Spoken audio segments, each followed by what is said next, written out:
Hello, this is Lindsay Lumpkin about to walk you through the autobiographical timeline of education reform initiatives for ED/LD 6316.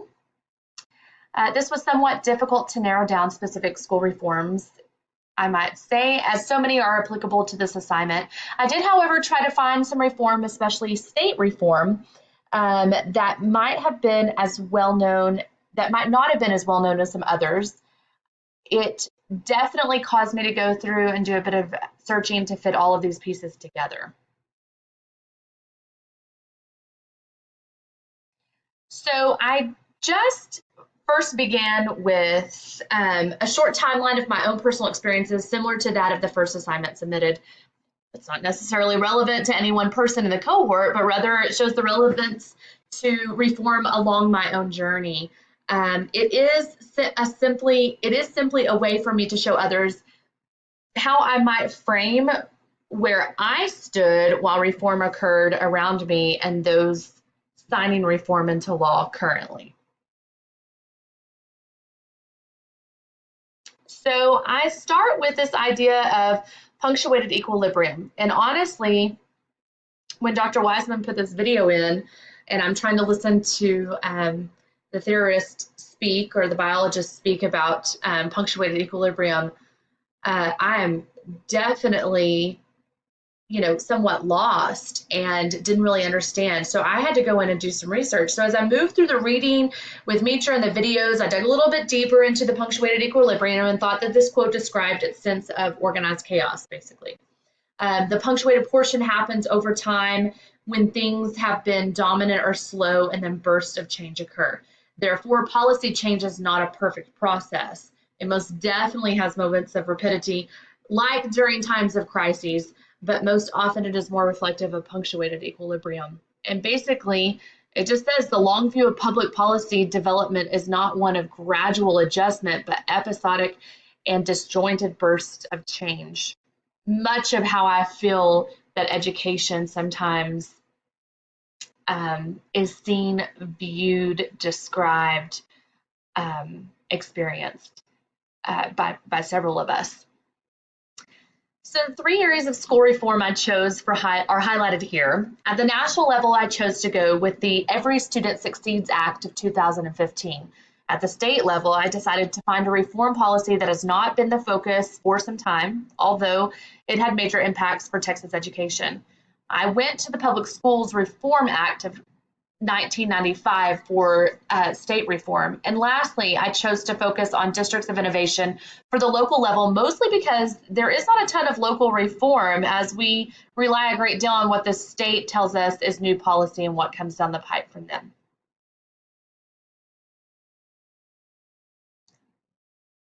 After the looming effects of the No Child Left Behind Act in 2002, 13 years to be exact, the federal government decides that we need to reauthorize the Elementary and Secondary Act, ESEA or ESSE, must now go through metamorphosis and become the Every Student Succeeds Act or ESSA, ESSA.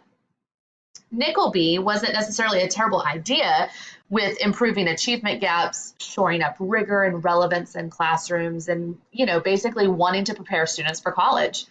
However, as I recall, being a first-year teacher in, 2003, I'm definitely dating myself at this point, I was very terrified that I would be labeled a terrible teacher if my students did not pass or the students that had me for remediation classes were not going to graduate. Basically, we all had it in our minds that we would lose our jobs if the results weren't showing growth. ESSA has taken away the shaming aspect of Nickleby and has put together a more substantial system with the federal government stepping aside to allow states more autonomy and local control. There are several accountability pieces with submitting plans, goals, and systems that must be implemented. There is a push for low performance to continue to be monitored and reported, especially those in the bottom 5%. Testing is still an expectation, and yes, standards, challenging standards, are a requirement. I do believe that those standards are left to the states, obviously in the local control here in Texas. We will not, vary from the TEKS. Obviously, Common Core is huge around the United States, but it's not a necessity that states choose to have Common Core. So that's a nice little twist that ESSA has given those state rights back and allowed autonomy, the state's autonomy and that local control. There are some special provisions for special ed and English learners as well. The promotion of innovation seems to be a huge piece of the puzzle, like technology, making sure that students are taken care of. If districts receive more than $30,000 to spend, $30,000, excuse me, from a grant, they have to spend at least 20% to better students. It's a pretty good way of making sure that students are taken care of. I also like the piece of pulling in the parents so that parents have some engagement in the process of their students' education. And of course, teacher evaluation systems will be required, and the state of Texas will be sticking with T-tests. And I'm sure those districts that do not have T-tests will be allowed to keep their current form of appraisal systems, given that local control is a huge part of this plan. So as you can see, ESSA seems to have policies that are geared towards state and local control while being the guide on the side, kind of the big brother.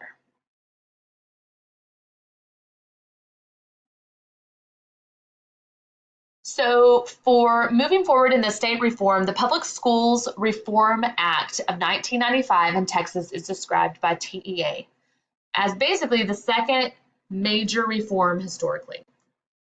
I didn't realize this. It is essentially an overhaul of the Texas Education Code and gave power to the governor to appoint the Commissioner of Education, taking away some of the rights from the State Board of Education. Along the same vein of ESSA allowing for local control, Senate Bill 1 granted districts the ability to choose to have open enrollment for charter schools. Basically, this gave people options aside from the traditional public school system, which is much of where we are today. We see the big push for state reform in this area. With Mitra, in her book in chapter 6 on page 85, there's a small section that she references about charter schools, which I found very interesting.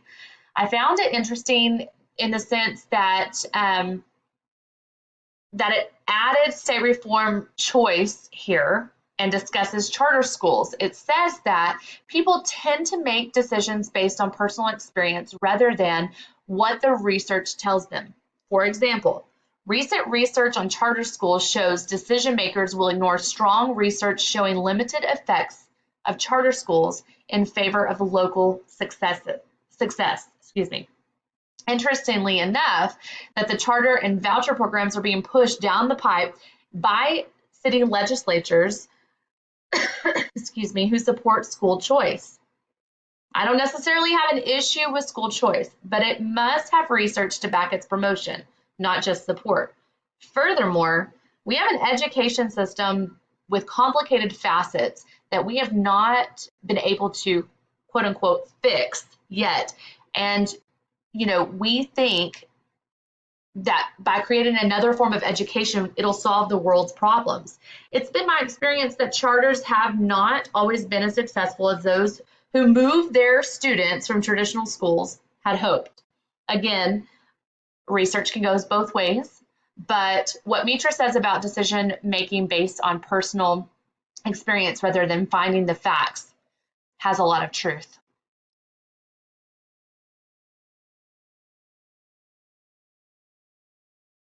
To finalize my thoughts on school reform initiatives, I focused on my own local school district with regards to districts of innovation. We typically receive reform from the state level and not the local level. Therefore, it was a bit more challenging to come up with something here to research. So the state of Texas passed the concept of DOIs, or Districts of Innovation, into law in 2015.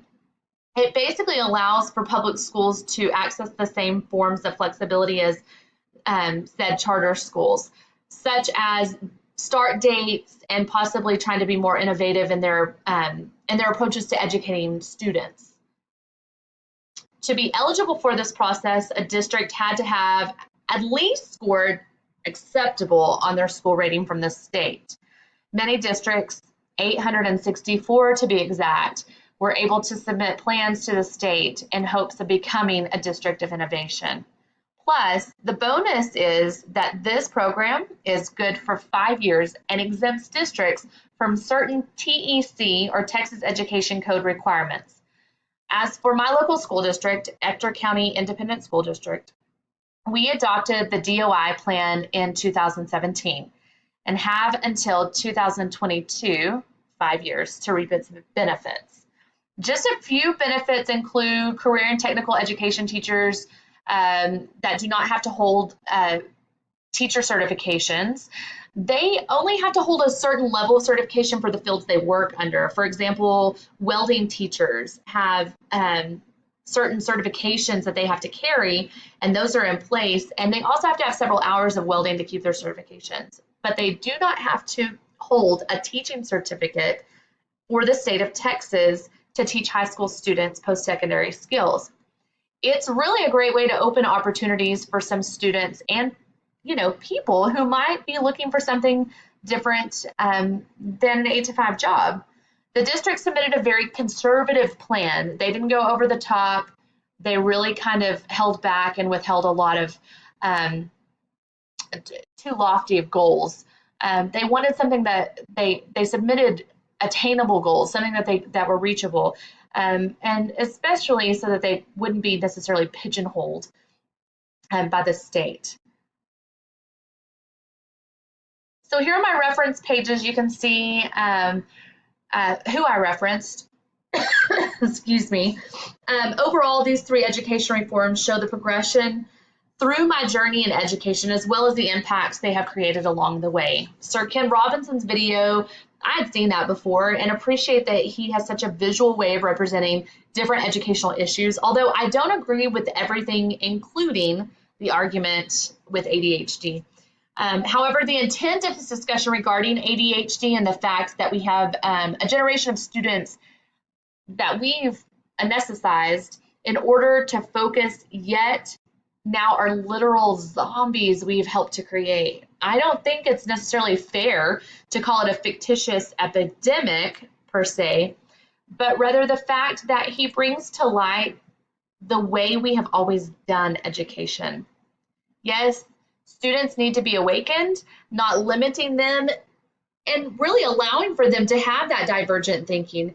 But what might it look like if the adults and those who hold the policies awake or are awakened and are able to have divergent thoughts? What then would education look like? So it has been an interesting journey, and I appreciate your time through the educational school reform initiatives in this screencast. Please submit all of your questions, concerns, and suggestions to my ttu.edu email address. And I hope that everybody has a wonderful day and a wonderful evening. Take care and I'll see you soon.